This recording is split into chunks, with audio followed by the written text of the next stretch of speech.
रसायनतज्ञ, त्याच्यानंतर तुमचं interior decorator, CA, वकील, आणखीन कुठल्या कुठल्या प्रोफेशनचं बायोडाटा जास्ती आहे. आणि एखादा कुठला तरी ज्योतिषशास्त्राशी संलग्न विषय, त्यांनी शिकलेलं डावजिंग किंवा तुमचं लालगीता किंवा तुमचं रमलशास्त्र किंवा तुमचं टॅरो, म्हणजे मी अशी नावं आत्ता तोंडावर येते म्हणून घेतोय. असे तत्सम संलग्न विषय, कुठलं तरी मुद्राशास्त्र किंवा आणखीन काही अंगलक्षणशास्त्र, अशा पद्धतीने बोरा मॅपिंग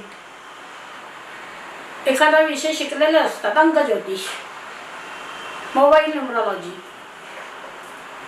आणखीन अशा प्रकारे संलग्न कुठला तरी एखादा विषय शिकलेले असतात. आणि ही मंडळी उद्घाटक असतात, ही मंडळी अध्यक्ष असतात, ही मंडळी